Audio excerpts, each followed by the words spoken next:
Orang yang berwakaf boleh menjadikan dirinya seperti kaum muslimin lainnya dalam hal wakaf. Orang yang mewakafkan sesuatu boleh menjadikan dirinya dan kaum muslimin lainnya dalam wakafnya tersebut. Artinya dia boleh memanfaatkan barang yang ia wakafkan sebagaimana kaum muslimin lain boleh mengambil manfaat dari barang yang ia wakafkan. Dalilnya yaitu ketika Nabi Shallallahu Alaihi Wasallam mengumumkan tentang sumur rumah. Nabi Shallallahu Alaihi Wasallam menjanjikan siapa yang membeli sumur rumah maka dia akan masuk surga. Nah itu Dan di situ Nabi Shallallahu Alaihi Wasallam menyebutkan fa'ij'alu fiha dalwahu ma'dila'il muslimin. Siapa yang membeli sumur rumah lalu dia menjadikan embernya bersama ember kaum muslimin dalam hal tersebut dengan baik, maka dia akan masuk surga. Nah ini, jadi boleh kalau kita mewakafkan sesuatu, kebun misalkan, kita ambil hasilnya sebagaimana kaum muslimin lain boleh mengambil hasilnya. Jadi kita ambil, kaum muslimin ambil. Ya, misalkan kita mewakafkan kebun isinya mangga, berarti kita boleh memetik mangganya untuk kita makan, sebagaimana orang lain pun boleh mengambil mangga tersebut untuk dimakan. Nah itu tentang wakaf, tentang boleh mengambil, seorang yang mewakafkan sesuatu boleh mengambil atau yang memanfaatkan barang yang ia wakafkan seperti orang lain. Lalu berikutnya waman waqafa syai'an madaratan liwarithihi fahuwa batil. Siapa yang mewakafkan sesuatu untuk membahayakan ahli warisnya, maka itu wakaf yang batil. Siapa yang mewakafkan sesuatu untuk membahayakan ahli warisnya, maka itu wakaf yang batil. Kenapa? Kata Imam Al-Syaukani, fali anna dzalika mimma lam ya'dzan bihillah. Karena itu termasuk perkara yang tidak diizinkan oleh Allah. Memberikan wakaf untuk membahayakan ahli waris ini bukan perkara yang Allah izinkan. Balam ya'dzan illa bimakana shadaqatan jariyah yantafi'u biha sahibiha. Bahkan yang diizinkan itu hanyalah berupa sedekah jariyah yang bisa diambil manfaat oleh orang yang mewakafkan. La bimakana itsman jariyah, bukan mewakafkan sesuatu yang menjadi dosa jariyah. Wa iqaban mustamiro, dan hukuman yang terus menerus. Jelas jadi nggak boleh mewakafkan sesuatu yang jadi dosa jariyah, bukannya amal jariyah, bukannya sedekah jariyah, tapi dosa jariyah. Ya contohnya apa? Mewakafkan tanah untuk diskotik. Nah, maka selama diskotiknya masih dipakai, dosanya ngalir terus. Atau mewakafkan tanah untuk pembangunan rumah ibadah orang kafir, maka selama rumah ibadahnya dipakai orang kafir, dosanya ngalir ke dia, Nah ini nggak boleh seperti itu ya. Karena apa? Di sini kata Imam Syaukani, waqad nahallahu ta'ala subhanahu wa ta'ala 'anil dirar fi kitabihil aziz umuman mustamirran wa khususan. Karena sungguh Allah subhanahu wa ta'ala telah melarang melakukan perbuatan yang membahayakan dalam kitabnya yang mulia secara umum, terus-menerus, dan secara khusus. Wa naha anhu nabiyyu sallallahu alaihi wasallam umuman, dan Nabi juga sudah melarang itu, melarang mewakafkan sesuatu yang membahayakan secara umum. Hadis, contohnya seperti hadis la darara wa la dirara fil Islam, tidak boleh melakukan perbuatan berbahaya dan membahayakan dalam Islam, nggak boleh. Waqad taqaddam, dan sudah berlalu. Wa khususan, dan contoh khusus kama fi diraril jar wa diraril wasiyah wa nahwihima, Dan Nabi melarang secara khusus, sebagaimana contohnya dalam hal membahayakan tetangga, membahayakan dalam hal wasiat dan semacamnya. Yang seperti ini tidak boleh, Bapak ya. Nah itu Bapak ya, jadi nggak boleh mewakafkan sesuatu yang membahayakan ahli waris. Mewakafkan sesuatu yang membahayakan ahli waris, ya dengan cara diwakafkan untuk yang batil, mewakafkan untuk perkara yang haram, maksiat dan semacamnya. Atau supaya ahli warisnya tidak dapat apa-apa, supaya tidak dapat hak waris. Jadi karena dia tahu misalkan dia uangnya banyak, nah dia melihat anak-anak ini, saya ini nggak pada berbakti ini, pada durhaka, daripada harta saya jadi milik anak durhaka saya ini, lebih saya wakafkan. Nah nggak boleh begitu. Bagaimanapun anak punya hak atas harta kita, Bapak ya. Dan semacamnya, gambarnya semacamnya, sehingga akhirnya ahli waris dibiarkan hidupnya menderita gitu ya. Dan kalau misalkan seorang mewakafkan dikaitkan dengan kematian, itu termasuk wasiat, dan wasiat tidak boleh lebih dari 1/3 harta yang ditinggalkan, Bapak ya. Kalau lebih dari 1/3 tidak boleh dituruti. Nah itu tentang wakaf, mewakafkan sesuatu yang membahayakan ahli waris, ya itu batil, tidak diakui. Lalu berikutnya, pembahasan berikutnya yang disebutkan oleh Imam Asy-Syaukani rahimahullahu ta'ala, wa man wada'a malan fi masjidin aw mashhadin la yantafi'u bihi ahad jaza sarfuhu fi ahlil hajati wa masalihil muslimin. Wa min dzalika ma yudha'u fil Ka'bah wa fi masjidin Nabi sallallahu alaihi wasallam wal waqfi 'alal qubur li raf'i sumkiha aw tazyiniha aw fi'li ma yajlibu 'ala man yaraha fitnatan batilun aw fi'lu ma yajlibu 'ala man yaraha fitnatan batilun alama ya fitnatan batilun. Ya itu apa ya? Ya kata Imam Asy-Syaukani, siapa yang meletakkan hartanya di masjid atau di mashhad, mashhad itu tempat, kalau secara bahasa dari kata syahid dan syahadu, tempat menyaksikan. Maksudnya apa tempat menyaksikan? Tempat menyaksikan, kalau zaman sekarang orang nyebut mashhad itu kubur keramat, kubur orang-orang yang di apa istilahnya dimuliakan gitu loh. Nah ini mashhad, tapi kalau kata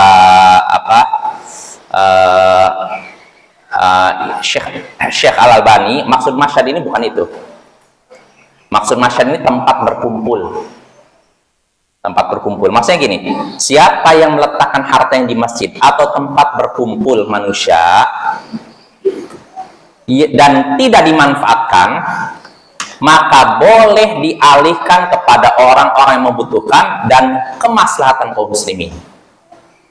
Siapa yang meletakkan harta di masjid, maksudnya apa? Mewakafkan sesuatu, meletakkan harta di masjid maksudnya mewakafkan sesuatu untuk masjid atau untuk tempat orang berkumpul, tapi tidak dimanfaatkan oleh seorang pun, maka wakaf tersebut yang diwakafkan tersebut boleh dialihkan untuk orang-orang yang membutuhkan atau untuk kemaslahatan kaum muslimin secara umum. Jelas Bapak ya? Maksudnya gini, misalkan seorang, contoh nyatanya gini aja lah, karpet nih, kan bisa wakaf karpet kan, ya kan? Kalau wakaf makanan nggak ini, wakaf ini minuman ini nggak termasuk wakaf, karena kan habis, sekali minum habis kan. Tapi kalau ini kan bertahan lama. Nah misalkan seorang mewakafkan karpet untuk masjid, nah sudah dipakai, diwakafkan misalkan 3 seperti ini, ternyata yang sholatnya nggak ada, sepi, benar-benar tidak ada yang sholat, masjid akhirnya cuma dikunci aja. Maka orang yang mewakafkan ini melihat, oh saya udah mewakafkan karpet tidak dipakai, maka karpetnya boleh dipindahkan ke lain. Jelas Bapak ya? Boleh dijual atau boleh dialihkan ke masjid lain. dijual untuk kebutuhan yang lain yang ada hubungannya untuk kemaslahatan kaum muslimin, untuk orang-orang yang membutuhkan. Jelas? Nah, ini namanya mengalihkan wakaf namanya. Ini untuk masjid. Begitu juga masyhad, tempat berkumpul. Misalkan tempat musyawarah ini mama misalkan, kan mungkin ada meja gitu kan. Misalkan seorang mewakafkan meja untuk musyawarah desa atau musyawarah camat. Nah, setelah diwakafkan meja tersebut, ternyata mejanya digunakan untuk main. Maka orang yang mewakafkan boleh tarik, dialihkan. Nah, apa ya? Nah, itu maksudnya. Apa dalilnya? Di sini Imam Asy-Syaukani menyebutkan, wa amma kaunu man wada'a malan fi masjidin aw mashhadin la yantafi'u bihi ahad yajuzu sarfu fi masarifi. Adapun orang yang meletakkan hartanya di masjid atau tempat berkumpul lalu tidak dimanfaatkan oleh seorang pun, ia boleh mengalihkannya ke tempat yang lain. Wa min dzalika ma yudha'u fil Ka'bah, contohnya apa yang diletakkan di Ka'bah, wa fi masjidihi sallallahu alaihi wasallam, dan juga di masjidnya. Fali hadits Aisyah, itu berdasarkan hadis Aisyah radhiyallahu anha, semoga Allah meridainya, fi sahihi Muslim, dalam sahih Muslim wa ghairi, dan selainnya. Qalat, Aisyah berkata, sami'tu Rasulullah sallallahu alaihi wasallam yaqul, aku mendengar Rasulullah sallallahu alaihi wasallam bersabda, laula anna qaumaka hadithu ahdin bijahiliyah au qala bikufrin la anfaqtu kanzal ka'bati fi sabilillah. Kata Rasulullah, seandainya saja kaummu tidak baru lepas dari jahiliyah, seandainya saja kaummu tidak baru lepas dari jahiliyah, atau tidak, istilahnya tidak baru lepas dari kekafiran, tentu akan aku infakkan harta yang ada dalam Ka'bah di jalan Allah. Jadi Bapak, di Ka'bah juga kan ada hartanya, mungkin pernak-pernik apa gitu. Di zaman jahiliyah udah ada kayak gitu. Nah, kata Nabi, seandainya saja kaummu ini belum bukan orang yang baru masuk Islam, kan orang baru masuk Islam berarti baru lepas dari kekafiran. Seandainya saja kaummu ini bukan orang-orang yang baru masuk Islam, bukan orang yang baru saja lepas dari kekafiran, tentu akan aku infakkan harta yang ada di Ka'bah di jalan Allah. Seandainya saja mereka bukan orang yang baru masuk Islam, tapi kenyataannya orang Quraisy ketika itu baru Islam, makanya Nabi jadi tidak menginfakkan itu. Tidak. Terus apa ya? Jadi artinya kalau misalkan ada seorang memberikan sesuatu di masjid, pada masjid lalu tidak dimanfaatkan, maka boleh diinfakkan ke tempat lain. Terus apa ya? Dan kata Al-Allamah Siddiq Hasan Khan, ini juga berlaku untuk kalau misalkan yang seperti ini kan bermanfaat kan, ya nggak, karpet kan, atau misalkan lantai ini kan, atau apalah pokoknya, kipas ini bermanfaat insya Allah. Jadi kalau misalkan tidak ada yang manfaatkan bisa dialihkan. Nah, tapi kalau benda yang diletakkan itu memang asalnya tidak ada manfaatnya, maka harus diambil langsung dijual atau diberikan kepada orang yang benar-benar membutuhkan. Contohnya apa Bapak? Siddiq Hasan Khan menyebutkan contohnya seperti pernak-pernik masjid. Ya sejenis itulah. Masjid itu kan sebenarnya tidak boleh dihiasi. Tanda dekatnya hari kiamat, masjid itu banyak dihiasi, kelihatan megah, tapi isinya orang-orang tua, anak mudanya nggak ada kan, kayak gitu kan. Nah, memberikan pernak-pernik hiasan masjid ini termasuk perkara yang tidak disyariatkan. Maka kalau ada orang yang memberikan itu, kata Imam Siddiq Hasan Khan, boleh diambil lalu dijual. Apa ya? Artinya dimanfaatkan untuk kaum muslimin, karena itu bukan amalan yang berpahala. Beda halnya dengan kipas angin nih, atau ini kan bermanfaat kan? Atau apa lagi? Ya misalkan lantai ini dan semacamnya kaca ini bermanfaat. Tapi kalau pernah pernik masjid, insya Allah jelas pernah ke masjid ya.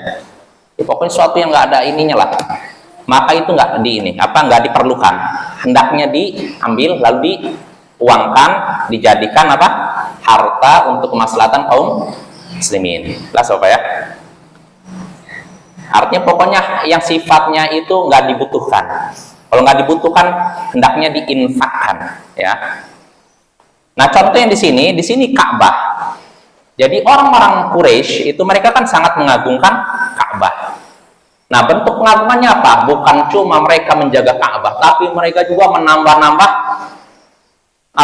hiasan yang tidak diperlukan. Jadi dibikin supaya mungkin indah, menarik perhatian, dibikin hiasan gini, itu nggak diperlukan. Maka kata Nabi, seandainya saja Quraisy ini bukan orang yang baru masuk Islam, tentu Nabi ingin mencopot itu lalu diinfakkan. Kita coba ya. Cuma yang jadi masalah orang Quraisy baru masuk Islam, Nabi tidak jadi. Kenapa? Khawatir apa? Khawatir mereka murtad. Karena mereka, Ka'bah ini kan istilahnya suatu yang diagungkan sejak zaman Ibrahim. Masa Muhammad tiba-tiba copot ini, copot itu, lalu diberikan kepada orang lain. Wah, jadi akhirnya apa? Timbul apa nanti? Perasaan benci, akhirnya murtad. Naudzubillah. Makanya Nabi melihat ada maslahat dia ditunda. Seandainya Nabi mau praktekkan itu bisa saja, tapi bahayanya lebih besar daripada maslahatnya ya. Berarti sama dengan bentuk Ka'bah. Bentuk Ka'bah. Seperti itu kan. Oh ya, ada. Ini kan istilahnya Hijr Ismail ya. Ya kan harusnya ini ya dimasukkan ya. Ya itulah. Nabi ingin seperti itu, tapi ngeliat orang-orang Quraisy baru masuk Islam. Artinya kalau diubah-ubah bentuk Ka'bah, nanti mereka kaget. Sehingga akhirnya mereka pun akhirnya bisa benci, akhirnya murtad. Nah, Nabi makanya tunda, Bapak ya. Nah, dari sini juga kita bisa mengambil hikmah, Bapak, kalau di suatu masyarakat ada kemungkaran yang jelas nih. Nah, kita berpikir kalau misalkan kemungkaran ini berusaha kita ingkari, ternyata membawa maslahat. Artinya apa? Kemungkarannya akan hilang, kemudaratan penolakannya kecil, maka hendaknya ingkari. Tapi kalau kemungkaran ini kita ingkari malah berakibat perlawanan yang lebih keras, bahkan dakwah jadi disingkirkan, maka sebaiknya ditunda, Bapak ya. Nah, ini bisa kita lihat dalam praktek di masyarakat. Bisa jadi ada orang yang belum ngerti misalkan hukum musik, belum ngerti hukum menghabisi jenggot misalkan, maka jangan pertama kalian sampaikan masalah itu, masalah tauhid dulu, masalah yang paling penting, tauhid, akidah. Kalau masalah tauhid akidah nggak ada basa-basi, sampaikan apa adanya. Nanti kalau dia lari, ya itu resikonya begitu. Nabi Muhammad juga gitu kan. Rasulullah selama di Mekah 13 tahun yang disampaikan apa? Tauhid, akidah. Ada yang lari nggak dari dakwah beliau? Banyak. Maka kalau masalah akidah nggak ada basa-basi, sampaikan. Tapi kalau masalah yang lain tunda sampai mereka dengar yang lebih penting, baru di bawahnya gitu. Jadi jangan sampai masalah yang pokok tidak disampaikan, masalah yang tidak terlalu pokok disampaikan. Sudah lari duluan, belum mendengar masalah tauhid udah lari duluan, Nova ya. Nah, jangan seperti itu ya. Sampaikan yang paling penting ya, baru yang di bawahnya dan di bawahnya. Nah itu, jadi kata Imam Syaukani di sini, fahadha yadullu ala jawazi infaqi ma fil Ka'bah idza zalal mani' wa huwa hadatsatu ahdin nasi bil kufr. Nah ini hadis ini tadi yang Nabi keinginan ingin menginfakkan apa yang di Ka'bah, harta yang ada di Ka'bah, pernak-pernik atau hiasan yang ada di Ka'bah. Nah, ini menunjukkan kata Imam Syaukani bolehnya menginfakkan apa yang ada dalam Ka'bah kalau memang hilang penghalangnya. Apa penghalangnya? Baru masuk Islamnya masyarakat. Artinya kalau misalkan baru masuk Islam, ini kan masih ada penghalang kan? Nabi tidak menginfakkan. Tapi kalau penghalang ini sudah tidak ada, orang sudah lama masuk Islam, maka hendaknya itu diinfakkan. Karena itu tidak ada gunanya. Jelas apa ya? Jadi ini dalam Ka'bah. Begitu juga selain Ka'bah. Kalau di masjid ada sesuatu yang tidak ada gunanya, infakkan aja atau berikan kepada yang membutuhkan. Jangan dibiarkan. Tapi saya yakin ini insya Allah bermanfaat semua. Ada di sini. Ya, itu ya. Lalu kata nah ini kata Imam Asy-Syaukani, wa qad zala dzalika wastaqarra amrul Islam wa thabatat qadamuhu fi ayyami sahabati radhiyallahu anhum fadlan an zamani man ba'dahum. Nah, ini kata Imam Asy-Syaukani, kan tadi bolehnya, hadis tadi menunjukkan bolehnya menginfakkan apa yang ada di dalam Ka'bah, apa yang ada di Ka'bah. Ya, maksudnya sesuatu yang tidak ada manfaatnya. Jika memang penghalangnya sudah hilang. Apa penghalangnya tadi? Baru lepas dari kekafiran, baru masuk Islam. Nah, kalau memang ini sudah tidak ada, maka boleh infakkan. Dan kata Imam Syafi'i, dan itu sudah hilang. Itu sudah hilang. Wastaqarra amrul Islam, dan perkara Islam sudah kokoh. Karena ketika itu para sahabat sudah benar-benar Islam gitu. Wa thabatat qadamu fi ayyamis sahabah, dan kemajuan Islam sudah benar-benar kuat di zaman para sahabat, apalagi zaman setelah para sahabat. Iya nggak? Jadi udah tidak bisa dibilang mu'alaf lagi. Maka ini orang mu'alaf ini berapa tahun? Kapan masuk Islam? 50 tahun yang lalu. Batas waktu ini gimana? Intinya sih Mengatakan batas lama ini tahun 2 Allah a'lam, masih belum ada ini apa, tidak ada nas jelas. Intinya kalau Islam sudah kokoh, itu aja. Cuman repotnya orang ini udah 30 tahun kok Islamnya gini terus. Itu repotnya. Ada 12 tahun. Nah, itulah. Tapi yang jelas apa, di zaman Umar bin Al-Khattab nggak ada bagian buat mu'alaf dalam masalah zakat. Jadi sebenarnya zakat itu kan para mu'alaf berhak kan, ya nggak? Cuman Umar bin Khattab punya ijtihad, enggak, mu'alaf nggak dikasih. Dengan alasan apa? Islam sudah kuat. Jadi nggak perlu lagi untuk memberikan kepada mu'alaf. Adapun dulu di zaman Rasulullah, kenapa Rasulullah memberikan zakat kepada mu'alaf? Karena Islam masih lemah ketika itu, belum menyebar. Jadi butuh untuk apa? Istilahnya apa? Melunakkan hati orang. Oh ya, kamu Islam dikasih. Bahkan ketika itu yang diberikan sedekah bukan cuma orang yang baru masuk Islam, masih kafir juga dikasihkan, diberi Bapak. Tujuannya untuk apa? Menarik dia masuk Islam, atau minimal kalaupun dia tidak masuk Islam, permusuhannya kepada Islam, nah itu dikasih. Dan ini memang Rasulullah royal, artinya nggak pelit dalam hal itu. Rasulullah memberikan kepada Sofwan bin Umayyah 100 unta, dia masih kafir. Sofwan bin Umayyah 100 unta. Selesai, tambah lagi 100 unta. Selesai, tambah lagi 100 unta. 300 unta dikasih ke satu orang. Akibatnya apa? Kata Sofwan bin Umayyah, dulu muka Muhammad adalah muka yang paling aku benci. Benci karena dia apa? Musyrikan ini Islam. Tapi setelah dia memberiku dan terus memberiku, berubahlah mukanya menjadi muka yang paling aku cintai. Nah ini Bapak ya. Jadi tujuan memberikan apa kepada mu'alaf, kepada orang kafir, hadiah itu tujuannya begitu Bapak ya. Jadi kalau bisa kita memberi, niatnya apa? Dakwah. Bukan semata-mata istilahnya apa? Ramah tamah. Oh gimana? Basa-basi enggak? Niatkan dakwah ya, supaya berpahala. Nanti akan kita bahas di pembahasan Kitabul Hadaya, kitab tentang hadiah, bolehnya saling memberi hadiah dengan orang kafir. Jadi bukan orang muslim aja, orang kafir pun boleh. Kita memberikan pada orang ini, orang apa misalkan Yahudi, orang ini ya selamat, tentu saja orang kafir yang hidup damai dengan kita. Adapun orang kafir yang terang-terangan memusuhi kita, memerangi kita, boleh ngasih hadiah? Jangan. Hah? Iya. Kalau kita ngasih hadiah sama saja kita membantu dia untuk menghabisi kita, ya jangan ya. Tapi yang hidup damai dengan kita, kaum muslimin, bertetangga, apa-apa, saling memberikan hadiah. Ya kita kembali lagi, jadi tadi sekali lagi boleh menginfakkan apa yang ada dalam Ka'bah. Nah itu. Nah kata Imam Asy-Syaukani, wa idza kana hadza wal hukmu fil amwali allati fil Ka'bah fal amwalu allati fi ghairiha minal masajid aula bidzalik bi fahwal khitab.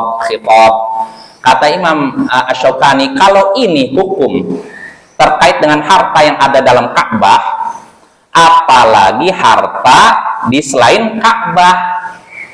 Artinya kalau harta di Ka'bah saja boleh diinfakkan di jalan Allah, apalagi kalau hartanya di masjid-masjid selain Ka'bah, selain Masjidil Haram, tentu itu lebih pantas lagi. Ya, jelas apa ya? Kalau di Ka'bah aja nih, kalau misalnya ada bagian apa orang memberikan sesuatu pada Ka'bah dan ini pemberiannya nggak ada gunanya, maka boleh dipindahkan kan? Nah ini Ka'bah, apalagi selain Ka'bah, misalkan masjid atau apapun, kita nyaksikan di masjid ada sesuatu yang sebenarnya nggak perlu, pindahkan, diberikan kepada yang membutuhkan. Jelas apa ya? Apa? Ya, ini Imam Ahmad pernah ditanya oleh seseorang.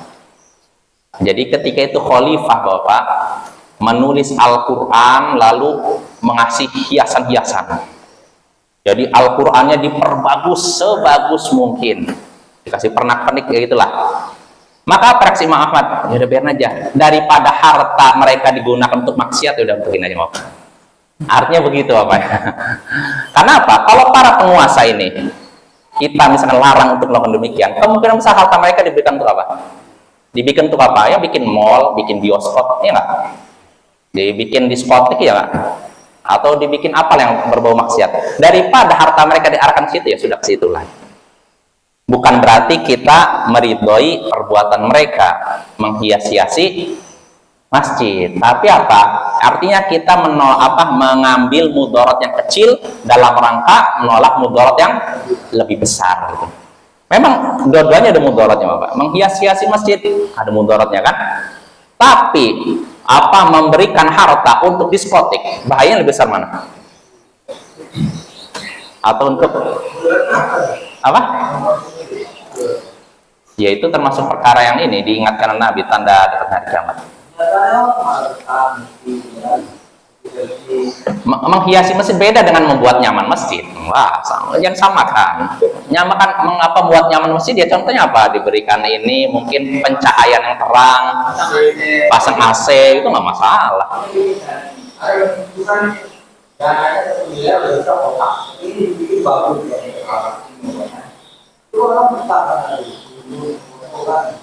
Jadi penuh masjidnya.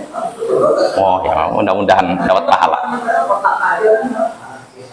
Oh, bentuknya aja atau maksudnya dibikin? Ya makanya daripada dana 1 miliar itu untuk bikin diskotik besar, untuk masjid aja. Itu perkataan Imam Ahmad. Jadi biarkan ya. Jadi kadang penguasa ini kan mereka punya niat baik, tapi tidak punya ilmu. Jadi apa? Mudaratnya ya itu tadi menyelisih sabda Nabi SAW, itu aja sebenarnya. Cuman sebagian penguasa dengan alasan gini, yaitu seperti Sadendra tadi, kenapa kita menghiasi masjid supaya orang tertarik ke masjid katanya. Jadi mereka juga punya alasan ya kita katakan ya menarik orang ke masjid tidak mesti dengan menghiasinya. Artinya sekedar yang penting dibuat nyaman, enak dilihat tanpa berlebihan hiasannya itu nggak masalah. Tapi kalau udah ada pernak-pernik itu, nah itu nggak. Jelas Bapak ya?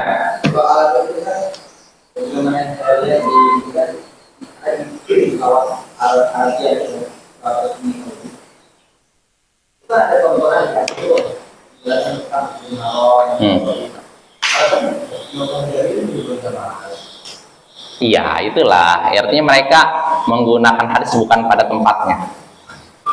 Membuat indah bukan berarti dengan memberikan hiasan berlebihan. Kalau hiasan seadanya Bapak, artinya sekedar membuat mata tuh enak, insya Allah nggak masalah. Artinya kita mandang, ini rapi, bersih, itu bagus. Tapi kalau udah ada pernak-pernik ini sehingga mengganggu konsentrasi orang lihat, penuh dengan mungkin apalah, nggak perlu saya sebutkan lah. Iya, itu sehingga mata tuh tersibukkan dengan itu, bukan sholat. Akhirnya lihat, ketika sholat bagus sekali, bagus sekali nih. Belinya di mana ya? Aku lagi sholat mikirin itu. Belinya di mana? Harganya berapa? Siapa yang belinya? Kira-kira ada peluang nggak saya jualan itu? Akhirnya gitu. Nah itu nggak layak Bapak ya. Nah jadi demikian ya. Jadi intinya kalau menginfakkan apa yang dalam Ka'bah, dalam Masjidil Haram saja boleh, Kalau memang itu tidak digunakan, apalagi selain Masjidil Haram itu Bapak ya. Nah itu, jadi kita kembali lagi, itu maksud Imam Asy-Syaukani tadi, siapa yang meletakkan hartanya di masjid atau tempat berkumpul orang-orang, lalu tidak dimanfaatkan, maka boleh dialihkan. Untuk apa? Orang-orang yang membutuhkan atau untuk kemaslahatan kaum muslimin. Ya, contohnya, boleh mengalihkan benda untuk kemaslahatan kaum muslimin, seperti Imam Syaukani menyebutkan, seperti yang diletakkan di Ka'bah dan di Masjid Nabawi. Loh, apa ada? Ya ada. Imam Syaukani ini hidup di zaman sekitar 2 abad yang lalu. 3 abad yang lalu ya, 1700-an lah. Imam Syaukani hidup di sekitar 2,5 abad yang lalu. Di situ Masjid Nabi itu sudah ada yang apalagi di zaman ini ya Pak ya.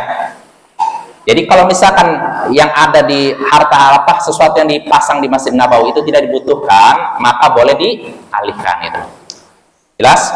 Nah, contoh lain juga sini kata Imam Asy-Syaukani, termasuk perkara yang boleh dialihkan kepada yang lain, wal waqfu. Oh bukan, ini pembahasan beda. Maaf itu, makanya tadi saya baca yang salah. Sampai situ Bapak ya, insya Allah jelas ya.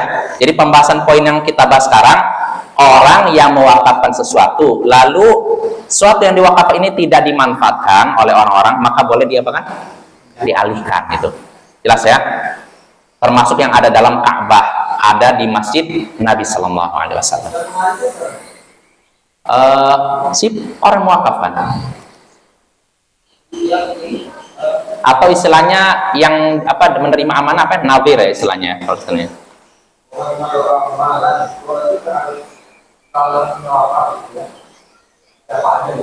Bisa, ya. Kalau memang itu suatu yang sia-sia. Kalau yang suatu yang sia-sia, boleh siapapun, nggak mesti orang yang mewakafkan. Misalkan mewakafkan tadi, suatu yang nggak sia-sia, atau nah, iya, bisa nadirnya atau wakafnya atau penguasa. Contohnya nih, ada yang mewakafkan TV untuk masjid, untuk nonton sinetron. Mana nih? Kira-kira berguna nggak itu? Nah, langsung aja copot gitu. Kecuali kalau untuk nonton ceramah, nggak apa-apa lah. Tapi kalau untuk nonton sinetron nggak ada manfaatnya, ya, Bapak ya, copot, langsung dialihkan ke yang lain. Apanya? Itu kan suatu yang sia-sia, sebenarnya nggak perlu izin. Tapi kalau menghindari konflik, bilang aja. Jelas Bapak ya? Nah sekarang ini pembahasan terakhir, ini penting juga nih. Kata Imam Asy-Syaukani, masih ada waktu.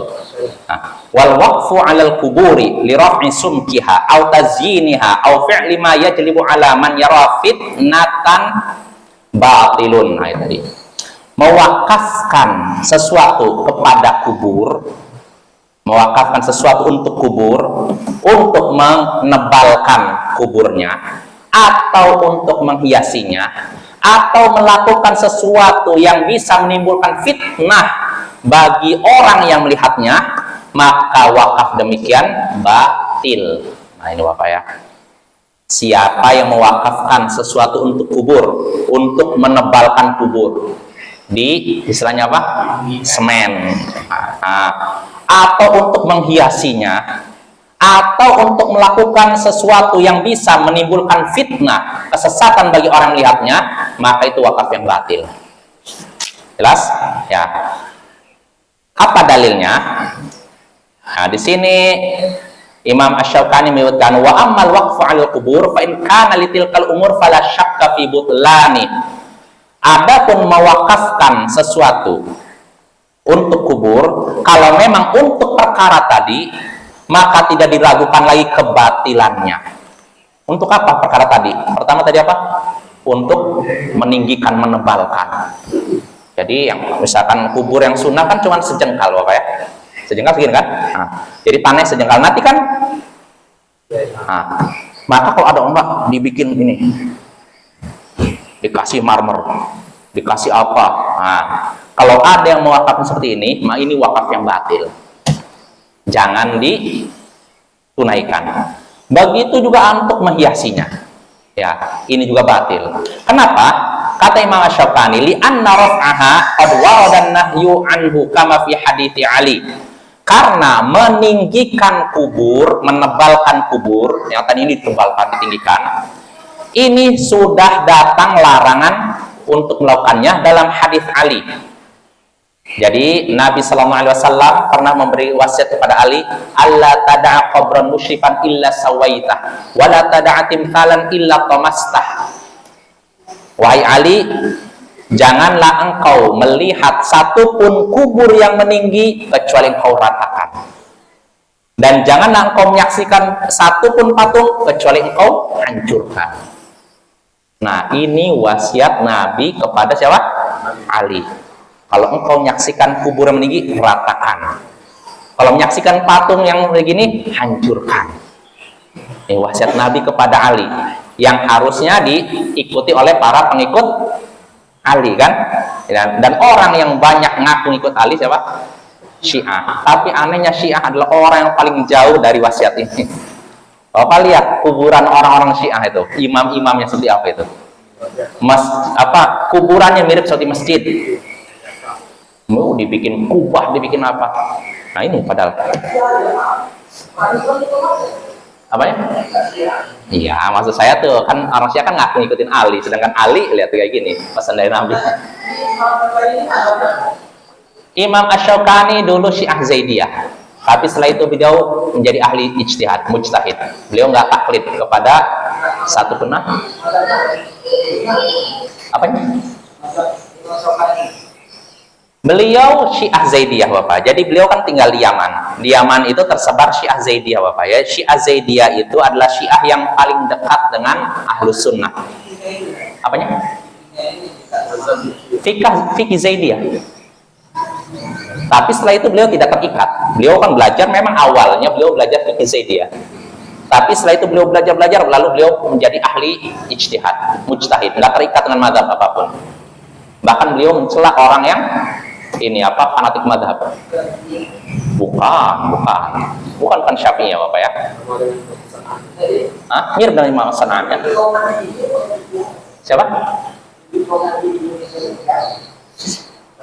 Syafi'i ya kan katanya. Imam An-Nawawi ini menyebutkan terlarang meninggikan kubur. Nah, itulah yang jadi masalah. Nah, itulah ya Bapak ya. Jadi banyak kadang hadis-hadis tertentu mereka lewati. Anak khawatir menyalahi kebiasaan mereka. Iya. Karena kalau dibaca bikin panas. Ini ya. Ini sedangkan kubur guru kami kayak gini. Masa ini hadisnya disuruh diratakan. Wah, mungkin hadisnya nggak berlaku lagi. Dilewatkan. Nah, itu. Sebagai kenapa? Kenapa?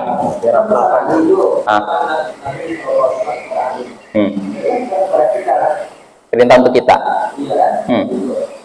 Jadi kalau nampak kan kuburan tinggi kita apakah kita tidak itu? Oh gitu ya, enggak lah, kita lihat kalau kita sebagai penguasa bisa Bapak, tapi kalau rakyat biasa jangan. Kalau kita berani kayak gitu timbul apa? Perang, karena banyak kebodohan masih merajalela. Perlu sampaikan dulu ilmunya Bapak ya. Tapi kalau memang penguasa menyokong demikian nggak masalah. Ya contohnya ini Syekh Muhammad bin Abdul Wahab, beliau dengan muridnya menghancurkan kubur-kubur yang meninggi, kubah-kubah dihancurkan karena disokong oleh dinasti Saud, Muhammad bin Saud, Amir ketika itu. Maka Syekh Muhammad bin Abdul Wahab sebelumnya tentu ngirim surat menjelaskan hukumnya bagaimana. Misalkan orang yang dikirim suratnya tidak juga sadar, barulah tentara hancurkan. Dan ini bukan cuma di istilahnya Arab Saudi, menyebar ke daerah lain, sampai di daerah dekat Irak, menyebar kemana-mana. Jadi bisa dibilang Syekh Muhammad bin Abdul Wahab ini benar-benar mujaddid, pembaharu di abad keberapa? 18 ya. Bagaimana jazirah Arab yang ketika itu gelap, penuh dengan syirik, bid'ah, maksiat, tiba-tiba berubah menjadi terang benderang, Bapak ya. Nah itu Bapak ya. Masih ada waktu? Habis ya. Ya udah, insyaallah sampai sini dulu. Insyaallah pada pertemuan berikutnya kita lanjutkan poin terakhir tentang kitabul waqaf. Subhanakallahumma wa bihamdik, asyhadu an la ilaha illa anta, astaghfiruka wa atubu ilaik. Assalamualaikum warahmatullahi wabarakatuh.